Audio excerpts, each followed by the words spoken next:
I pulled up to the gate of Crew's Apple Orchard on a Tuesday morning in the first week of October, and the first thing I noticed was that the sign was hand-painted. Not in a charming way, just old. The letters had faded to the point where Crew's was barely there, and someone had touched up the apple orchard part in a slightly different shade of white. So the whole thing looked like it had two different opinions about itself. I sat in my truck for a second with the engine running and looked at it. The pay was 3 times the seasonal rate. That's the only reason I was there. I want to be clear about that because it matters. I'd done orchard work before, 2 seasons in Traverse City, 1 down near Hart, and the going rate for a harvest hand was around 16, maybe 17 an hour if the operation was decent. Crew's Apple Orchard was offering 48. The listing on the county ag board had been up for 2 weeks with no takers, which I figured meant either the work was brutal or the owner was impossible to deal with. I dealt with both. Kelsey's legal fees were sitting at just over $11,000, and I didn't have a better option on the table. I got out of the truck. The gate was a heavy iron thing, painted black at some point, now more rust than paint. It was standing open. Past it, a gravel road ran straight through the first rows of apple trees, and the trees were dense and old, the kind that have been pruned so many times they start growing sideways. The apples were Honeycrisp, mostly. I could tell from 30 feet away. Big, red-green, hanging heavy. Good crop. I remember thinking that, at least. Whatever else this place was, it had a good crop. You Bush? I turned around. He'd come from the side of the gate, not from down the road, which I hadn't expected. Bo Cruz was a big man, 6'2", easy, heavy-set, with gray hair swept back from a wide, ruddy face. He had the kind of hands you get from 40 years of physical work. He was wearing a canvas jacket and mud-caked boots, and he was looking at me the way people look at a car they're thinking about buying. Not unfriendly, just assessing. Yeah, I said. Jaden. He nodded once, didn't offer his hand.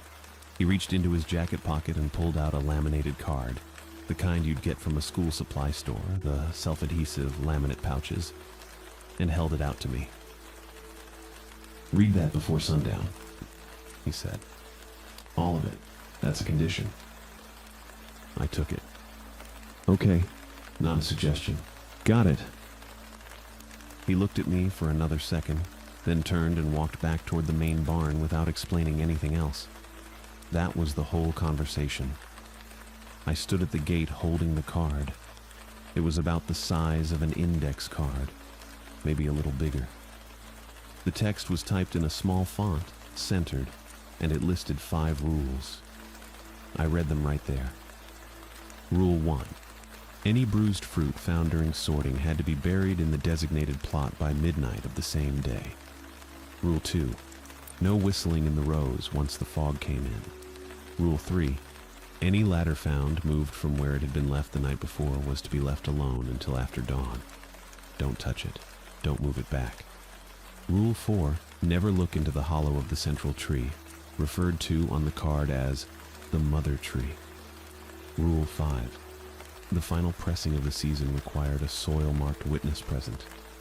I read through it twice. Then I stood there a minute. The bruised fruit thing was the only one that made any practical sense to me. Rotting fruit draws pests, spreads disease through a bin, ruins a whole crate if you're not careful.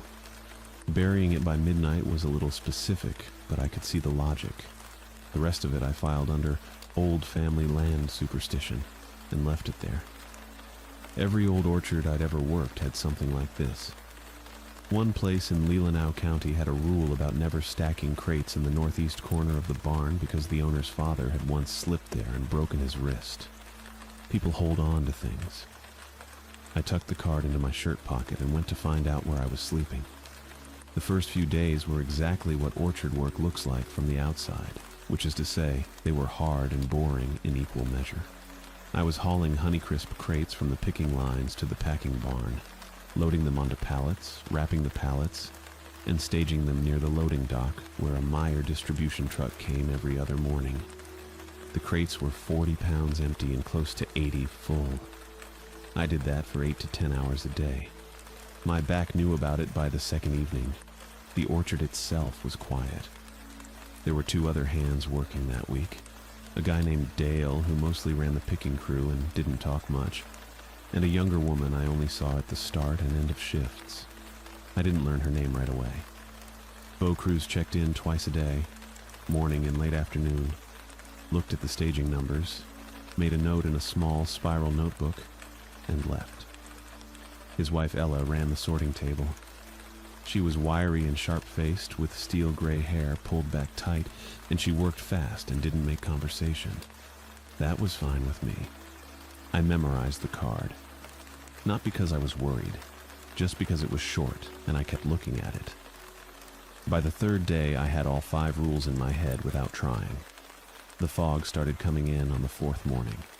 Manistee fog is a specific thing. It rolls off the lake and sits low and thick and doesn't burn off until almost noon. The orchard got quiet in a different way when it was in. Not peaceful, just muffled. I noticed I'd stopped humming to myself while I worked, which I usually do without thinking.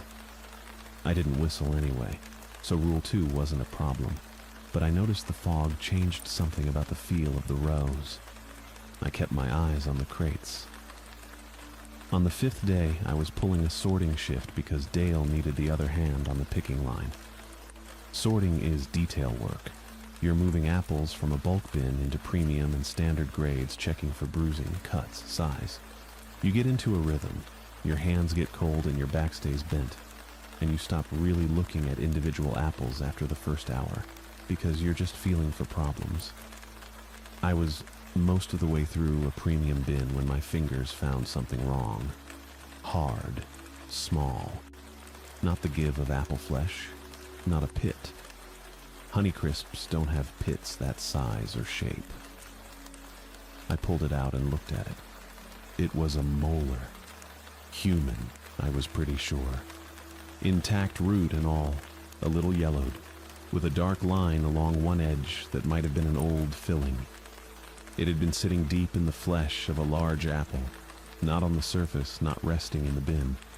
Inside the apple itself, like it had grown there. I held it in my palm for a second. The sorting barn smelled like cold apples and sawdust. A radio somewhere was playing something I didn't recognize. Outside, the fog was still sitting on the rows. I looked at the molar. I looked at the apple it had come out of. That was it. That was the moment the ordinary version of this job ended. I closed my hand around it and went to find Ella. Ella was in the packing area near the back of the barn, going through invoices at a folding table.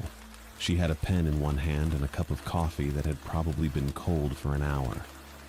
I walked up and just held out my palm. She looked at it. I didn't say anything at first. I figured the object would do the talking. She set down her pen, looked at the molar sitting in the center of my hand, looked at it for maybe 4 seconds, which is longer than you'd expect someone to look at something like that if they had a normal reaction to it. She didn't flinch, didn't ask where I found it, didn't ask anything. Ella, I said, it was inside one of the Honeycrisps, not on the surface. Inside. She picked up her pen again. That was it. That was her whole response. She just picked up the pen and turned back to the invoices. I stood there for a second. I'm not great at confrontation, but I'm also not great at walking away from something that obvious. I think this is a tooth, I said. A human tooth. I heard you, she said.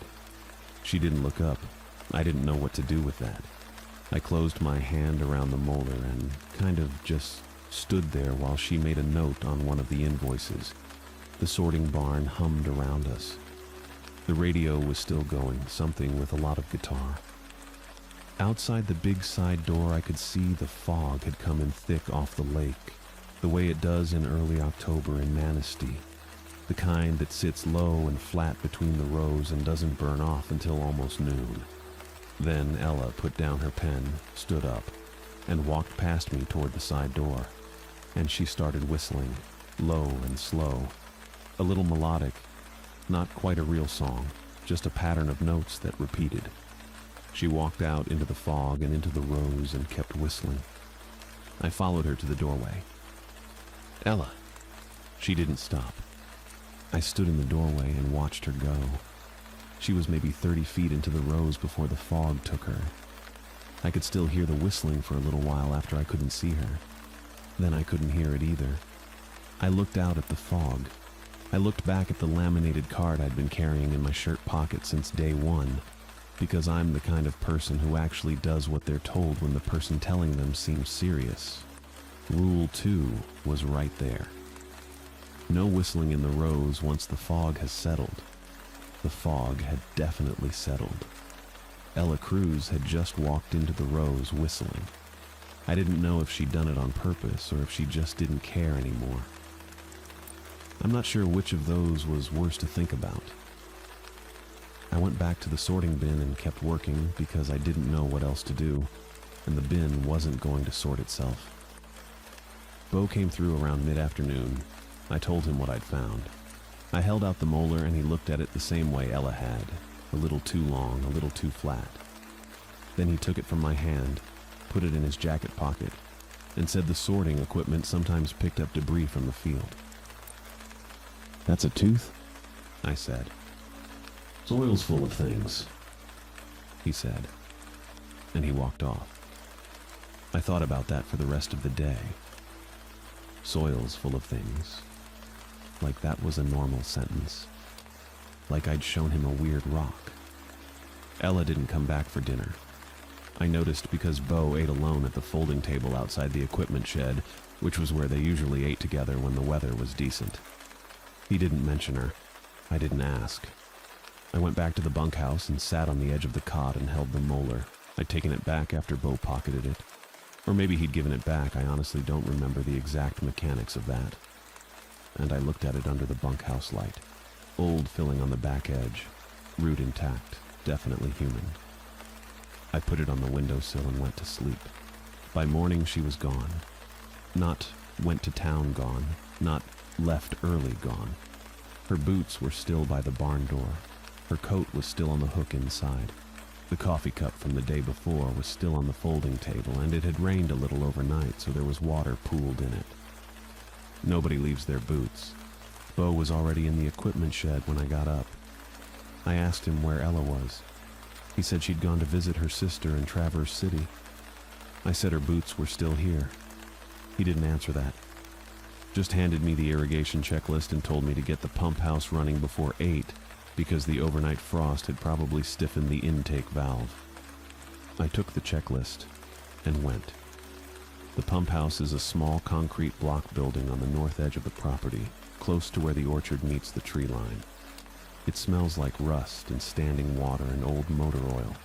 There's a single overhead bulb on a pull chain, a pressure gauge on the wall that's been reading slightly wrong for at least 30 years, judging by the tape someone put over the original markings, and a lot of iron pipe running in every direction. It's not a comfortable room. It's a functional room. I'd been in it 3 or 4 times already, and I'd never liked it much. I pulled the chain, got the light, and went over to the intake valve. That's when I heard it. At first, I thought it was the pipes settling. Old iron does that. It pops and groans when the temperature changes, and we'd had a cold night. I kept working.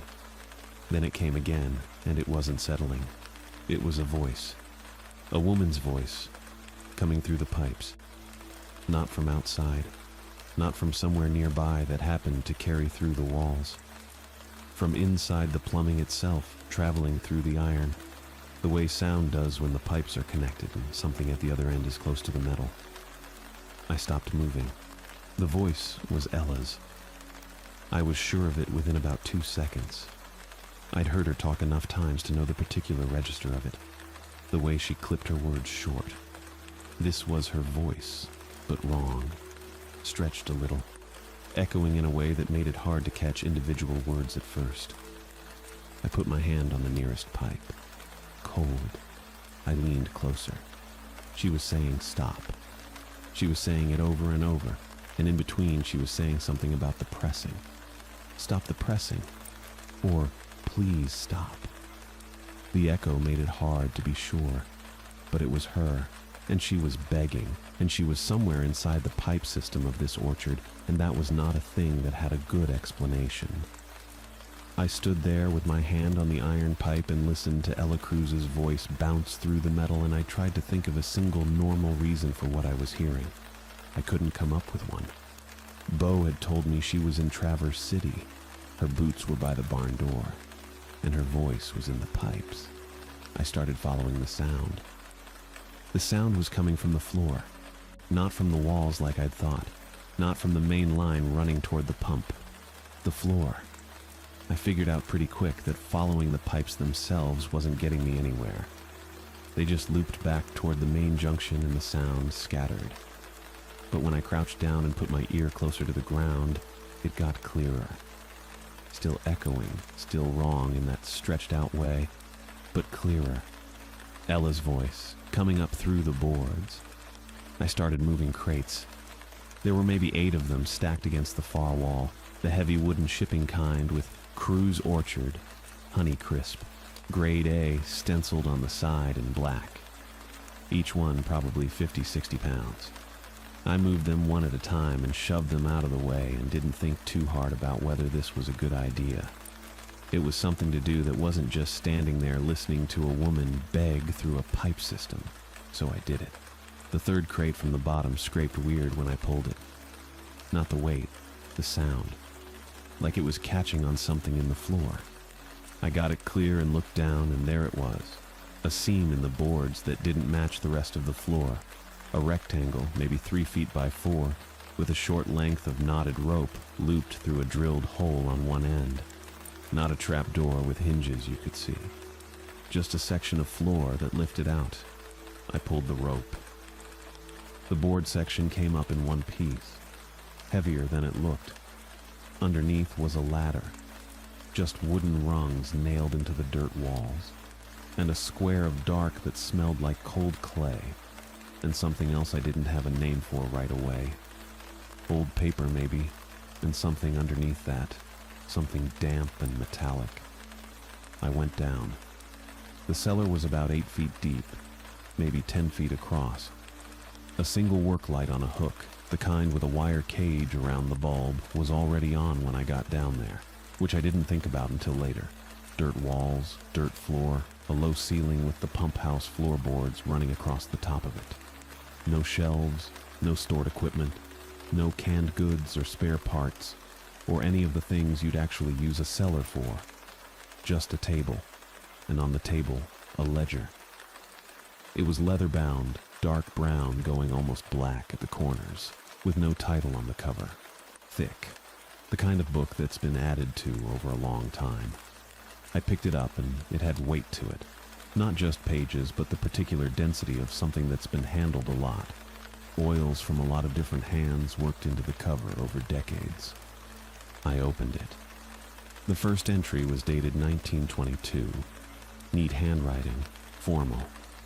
The kind people used back then when they'd actually been taught penmanship. A name, Harold Voss, and a date, and the words bumper crop agreement, terms accepted, soil witnessed. Below that, a description of acreage, a description of the debt, and at the bottom, a line about settlement. The settlement line was short. It just said, first male descendant, working age, bloodline only. I turned the page. Another name, another date, 1931. Same format, same language. Bumper crop agreement. Same settlement line at the bottom. I kept going. The entries ran through the 30s, 40s, 50s, different names, different acreages, different debt amounts. Some were local. I recognized a couple of the family names from the county, the kind of names you see on rural mailboxes and old church directories. Some weren't from around here at all. All of them had come to Cruise Orchard. All of them had signed. All of them had the same settlement clause at the bottom, worded slightly differently each time, but meaning the same thing. I was maybe a third of the way through the book when I started to feel the specific kind of sick that comes from understanding something before you've finished reading it. I kept turning pages anyway. The entries got closer together through the 60s and 70s. More names, more agreements. I started skimming, not because I wanted to, but because something in me was already ahead of the reading, already moving toward what I was going to find. I could feel it the way you feel a bad turn in a conversation before the other person finishes the sentence. And then I hit it. The handwriting on the page dated 1983 was familiar before I'd read a single word. I knew it the way you know a voice, not from thinking about it, just from the gut. The particular slant of the letters, the way the capital B sat heavy at the baseline, the small cramped sevens. I'd seen it on birthday cards, on the back of old photographs, on a handwritten note tucked into a toolbox that I still had in my truck because I'd never gotten around to cleaning the thing out after the funeral. Raymond Bush, my grandfather. The entry was 2 pages. I read every word of it. His farm had been failing since '79. Bad harvests, a loan he couldn't service, a second loan he'd taken to cover the first. By '83, he was 6 months from losing everything. The land, the equipment, the house his father had built. He'd heard about Cruz Orchard the way people hear about things in rural Michigan through someone who knew someone, a conversation at a grain elevator or a diner counter. He'd driven up to Manistee in September of that year, and he'd met with Bo Cruz and he'd signed. The agreement had saved his farm. The next 3 harvests were the best of his life, according to his own handwriting. He'd paid off both loans. He'd kept the land. And at the bottom of the second page, in the same cramped handwriting, was the settlement clause. In exchange for the above, I, Raymond Allen Bush, do pledge to the Cruz Orchard and its keeper, in settlement of this debt, 1 future male descendant of my direct bloodline, of working age, to be called upon at the keeper's discretion. This pledge is binding on my blood, and cannot be voided by death, ignorance, or distance. I read that line twice. Then I just stood there in the cellar with the ledger open in my hands and the work light buzzing overhead and the smell of cold clay around me. And I thought about the job listing I'd found online. The wage, 3 times standard rate, no experience required, housing included. The kind of posting that looks too good, but you apply anyway because you need the money and you figure you'll see what it actually is when you get there. I thought about how fast Bo had hired me. Didn't ask for references. Didn't ask about experience. Didn't ask for my name until I'd already given it, and when I did, he just nodded like he was confirming something he already knew. Didn't ask for my name. Didn't ask for a single thing. Because he already knew. Because I'd been on his list since before I was born. Written in by a man who needed a way out and found one and probably told himself the debt would never come due, or that someone else would figure it out, or that he'd find a way to fix it later. He hadn't fixed it. He'd died and left me a Zippo lighter and a farm that was already paid for and a debt I didn't know existed. I closed the ledger.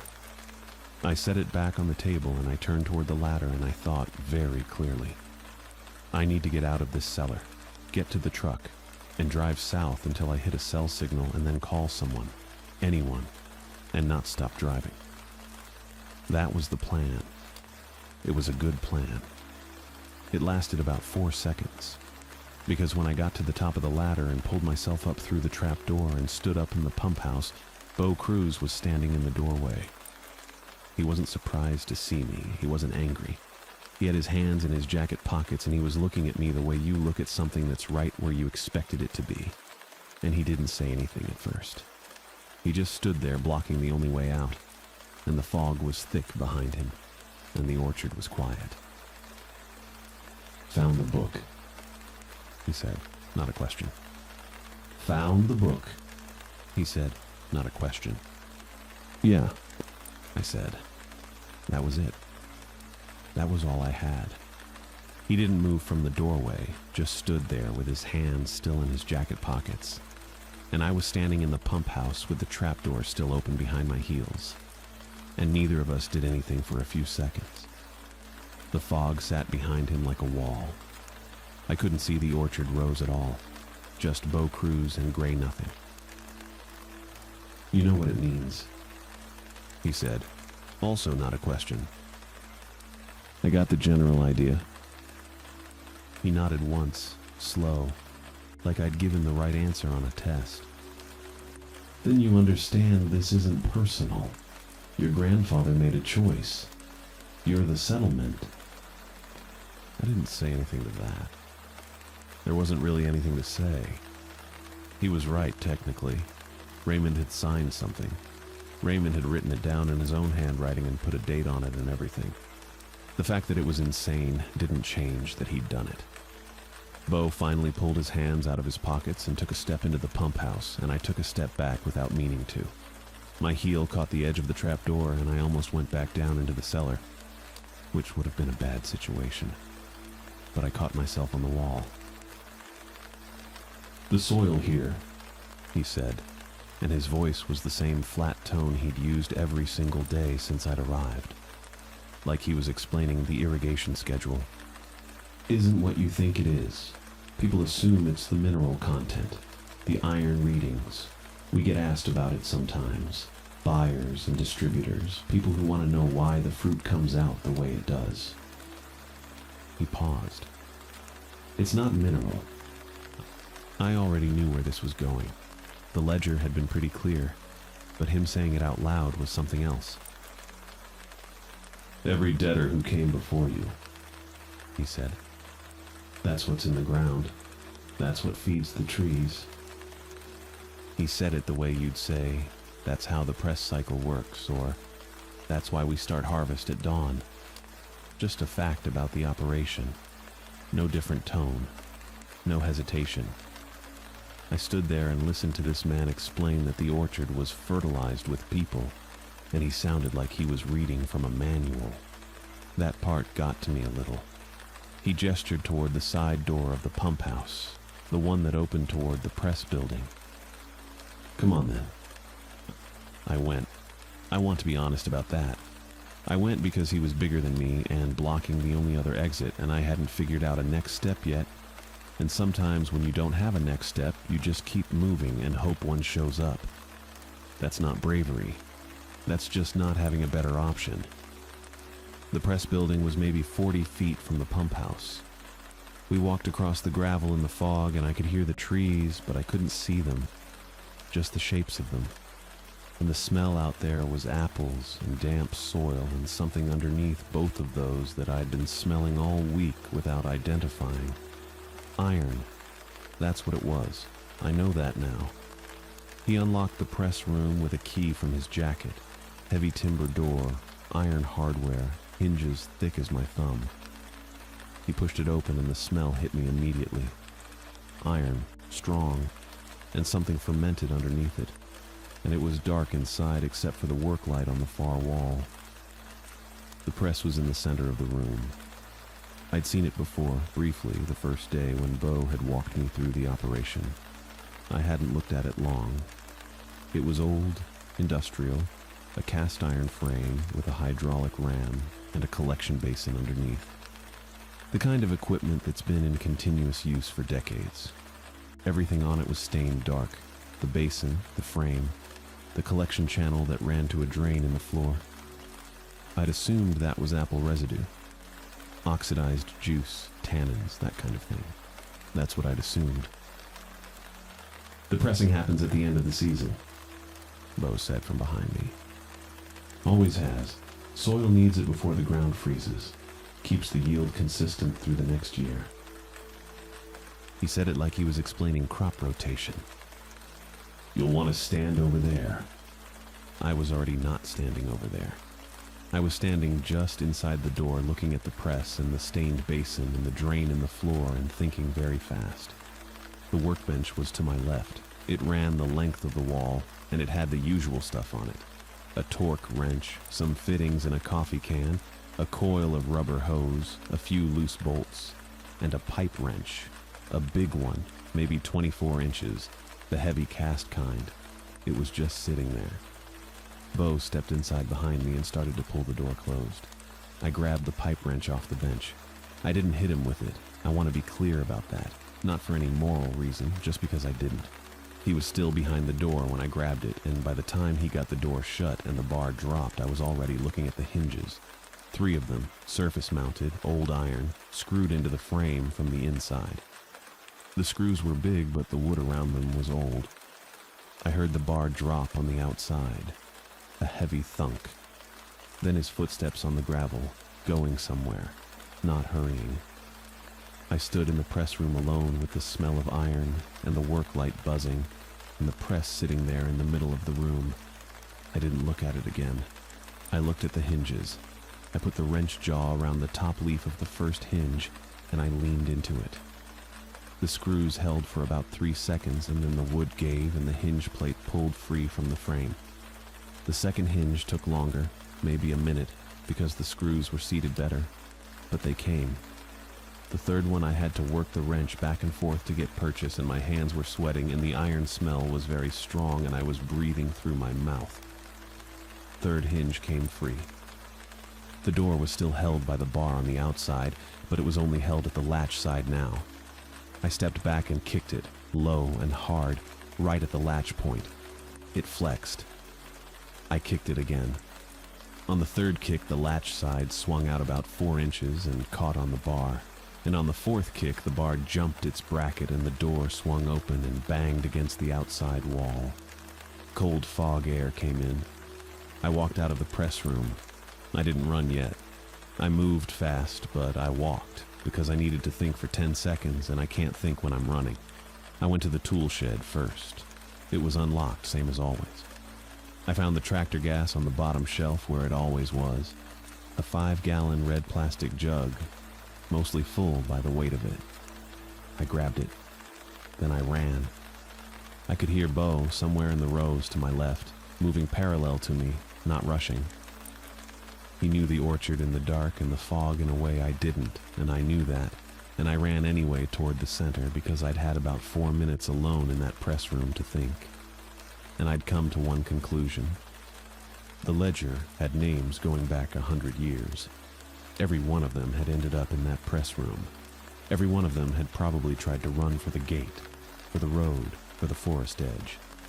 None of them had made it, or the orchard wouldn't still be running. Running away wasn't going to work.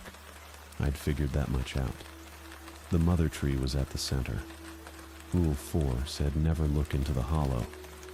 That's the rule that had felt different from the others. Heavier. The kind of rule that exists because the thing it's protecting matters. You don't make a rule about something that doesn't have power. The gas jug banged against my leg with every stride. The fog was so thick I was navigating by the ground under my feet, the slight rise toward the center of the orchard, the way the grass changed to bare soil around the older trees. I couldn't see more than 10 feet in any direction. I could hear Bo in the rows, keeping pace. I ran harder. The tree was worse than I'd expected. I don't know what I'd been picturing. Something old and gnarled, sure. Something that looked wrong the way old things sometimes look wrong when they've been left alone too long. But this wasn't that. This was something that had been added to, over and over, for a very long time. The trunk was maybe 6 feet across at the base, and it wasn't smooth anywhere. It had these ridges running up the bark in vertical lines, close together, irregular, and the branches overhead didn't branch the way branches are supposed to. They looped back into each other. They fused. There were places where 2 limbs had grown into one, and you couldn't tell where one ended and the other started. The whole thing had a compressed look to it, like something had been folded in, pressed down, worked into the wood over decades until the wood just accepted it. I stood there for maybe 3 seconds. That was all I gave myself. The hollow was about chest height, on the side facing northeast, which I only know because I'd been navigating by the ground incline, and I had a rough sense of where north was. It was a dark opening maybe 8 inches across, ragged at the edges where the bark had curled back, and it went deep. I couldn't see the back of it. I still had the gas jug in my left hand. I set it down at my feet, careful, upright. Rule 4. Never look into the hollow of the central mother tree. I looked into the hollow of the central mother tree. Nothing happened. It was just dark in there. Smelled like wet soil and something underneath that I don't have a word for. Something between copper and something that's been kept sealed for too long. I didn't see anything. I didn't hear anything. The fog sat thick around me, and somewhere behind me in the rows I could hear Bo moving, not running, just walking, steady and unhurried, because he'd done this before and he knew how it ended. I reached in. The cold hit my hand first, before anything else. Way colder than it should have been inside a tree hollow in October, colder than the air around me. Then my fingertips hit something that wasn't wood. It was soft, wet. It gave a little when I pressed against it like the inside of a cheek. I kept pushing my hand in, and more of it was there. Not just one surface, but a lot of them, layered, and they were moving. Slow, pulling motions. The way something pulls when it's tasting. They closed around my wrist, and I felt them across my palm, between my fingers, dozens of small, wet pressures all at once. I did not pull back. I want to be clear about that. My whole body wanted to pull back. Every single part of me that had any survival instinct was screaming to yank my arm out of there and run. I didn't. I'd had the time in the press room to decide this was the move, and I decided. And I was not going to undo that decision because the thing inside the tree felt disgusting. I pushed my hand in deeper. My knuckles hit something hard. Metal. I got my fingers around it, and it was a key ring. 2 keys on a plain steel ring, and I grabbed it and I pulled. The pulling surfaces tightened. That's the only way I can describe it. They didn't grab the way fingers grab. They just increased pressure evenly, all of them at once, like something contracting. My arm didn't move for a second. I braced my left hand against the bark, and I wrenched backward, and my arm came free with a sound I'm not going to describe, and I stumbled back 2 steps and stayed on my feet. The keys were in my hand. My palm was wet, and I didn't look at it. I picked up the gas jug. The cap was a standard red plastic twist cap. I got it off in 2 turns, and I started pouring. I went around the base of the tree in a slow circle, keeping the pour steady, letting it run into the exposed roots, into the cracks in the bark near the ground, into the soil around the root line. 5 gallons goes faster than you think. I'd done maybe 3/4 of the circle when I heard Bo's voice behind me. That won't do what you think it'll do. I didn't stop pouring. Jaden. Flat, certain. The tone of a man who has watched people try things before. The roots go down 40 feet. You'd need to flood the whole... I finished the circle. I upended the jug over the hollow and let the rest of it run down the trunk. Then I dropped the jug. I reached into my right front pocket, and my hand closed around the Zippo. My grandfather Raymond's lighter. I'd had it since he died, which was 11 years ago now. And it had been in my pocket every single day since. Brass, worn smooth on the corners, with a small dent on the bottom left from when he dropped it on a concrete floor sometime before I was born. I'd refilled it probably 30 times. I knew exactly how the flint felt under my thumb. I held it for a second. I knew what I was using it for, not just to start a fire. The ledger had Raymond's handwriting in it, Raymond's name on the agreement, Raymond's bloodline pledge to settle the debt. I was using the thing he'd left me, from the bloodline he'd sold, to burn the thing he'd sold it to. I don't know if that matters in any practical sense. It mattered to me. Bo said something else, but I wasn't listening anymore. I flicked the flint. The flame held on the first try, which almost never happens with an old Zippo in cold air. I dropped it into the fuel pooled at the base of the tree. The sound the tree made when it went up was not a sound fire makes. Fire makes a roar, a rush, a crackling that builds. This built too, but underneath it there was a pitch that wasn't wood and wasn't air and wasn't anything I can put in a category. It was high and continuous, and it got louder as the flames climbed. The bark split in long vertical lines, and the splits opened and the fire went into them, and the sound got louder. The ground moved. Not an earthquake, Nothing that dramatic. A rolling shudder through the soil, like something very large had flinched. I felt it through the soles of my boots and up through my knees. The fog over the orchard shifted, just slightly, like a breath had moved through it. Then I heard the barn. A crack first, loud and sharp, then a sustained groan, then a collapse that I felt as much as heard. The packing barn was maybe 60 feet north of the mother tree. I'd worked in it every day for a week. The roof came down in sections, the way roofs do when the support structure fails all at once. Not a slow lean, but a sudden drop, and the sound it made when it hit was heavy and final, and then there was just the fire. I stood there for one more second. Bo didn't say anything after that. I turned and ran. The trees thinned out gradually, then all at once. One second I was pushing through brush with branches catching my arms, and then I was just standing on asphalt with the night sky open above me and headlights somewhere in the distance going the other direction. A state highway, 2 lanes, no shoulder markings, a reflector post every 100 feet or so. The kind of road that exists because you need to get from one small town to another and nobody ever thought much beyond that. I stopped.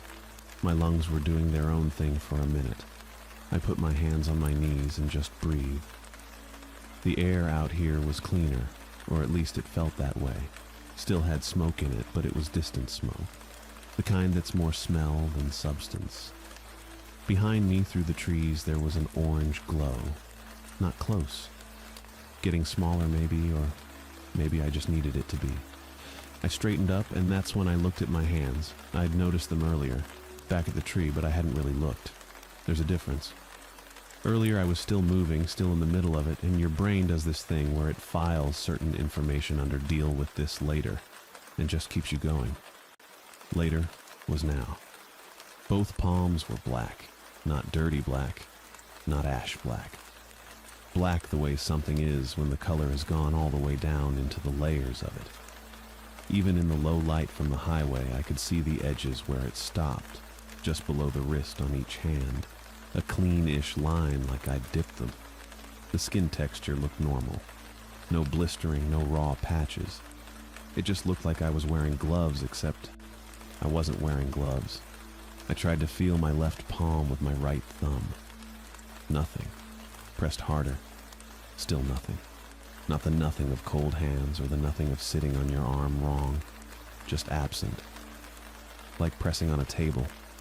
I stood there with the truck keys in my right fist and tried to figure out what I was supposed to do with that information. I didn't have a good answer. My hands didn't hurt, which was the one thing I kept coming back to. They didn't hurt at all. I wasn't sure if that was good or not. Probably not. There was a fern growing at the edge of the road, right where the asphalt crumbled off into gravel and weeds. Wild fern, the scraggly kind that grows in low light. It was just sitting there being a fern, not doing anything. I reached out and touched it with 2 fingers of my right hand. It went gray in about 2 seconds. Not slowly. Fast, like watching something on fast forward. The green pulled out of it and the structure went with it, and by the time I'd pulled my hand back, there was just a little pile of ash where the fern had been. Some of it lifted in the breeze and scattered. I looked at my fingers. Still black, still numb. Still mine, apparently. Okay. I stood there for a while after that. The highway was quiet. A truck went by going south. Didn't slow down, didn't see me, or didn't care. The red of its taillights stretched out and disappeared around a curve. I thought about Raymond, my grandfather, who I'd mostly known as a quiet man who kept his hands busy and didn't talk much about the years before I was born. He'd left me the Zippo when he died. It was just in a small box with a few other things. A pocket knife, a folded piece of paper with some numbers on it that I never figured out, the lighter. I'd carried it for years. Used it maybe twice. I'm not a smoker. I just liked having it. I thought about him sitting across from Bo Cruz somewhere. Probably at a table, probably with some kind of paperwork in front of him. I thought about how desperate you have to be to sign something like that. To write a name into an agreement knowing the name doesn't exist yet. Knowing it'll be someone you love, probably, because that's how bloodlines work. I don't know if he thought about it much after. I don't know if he carried it around for 40 years, or if he filed it somewhere in his head under, "That was a bad time and it's over now." I never got to ask him. I was 22 when he died, and the conversation I'd have wanted to have with him about this particular topic was not one I'd have known to start. He probably thought it would never come due. People do that. They make the worst deal available to them, and then they just hope the bill never arrives. Sometimes it doesn't. His didn't. Not for him. It arrived for me instead, which was the whole point, which he must have understood when he signed it. I'm not angry at him. I've thought about this, and I'm genuinely not. He was drowning. He grabbed the rope someone threw him, and he didn't read the fine print, or he read it and didn't believe it. Either way, he was my grandfather, and he taught me how to drive a tractor and how to check oil and how to tell when a storm was coming by, the way the light changed in the afternoon. And none of that is canceled out by the thing he signed in a desperate moment before I was born. But I do think about it. I'll probably think about it for a while. The glow through the trees was definitely smaller now, or the trees were just blocking more of it. Hard to say. I started walking south because south felt right. The truck was back at the orchard and I wasn't going back for it. The keys were in my hand out of habit, or maybe just because I'd been holding them and hadn't thought to put them down. I looked at them for a second and then set them on the reflector post at the next 100-foot marker. Somebody might find them. Probably not. Didn't matter. My boots were loud on the asphalt. That was the main sound for a while. My boots and the distant fire and whatever was moving around in the tree line, which was probably just deer, and I chose to believe that. I thought about Ella.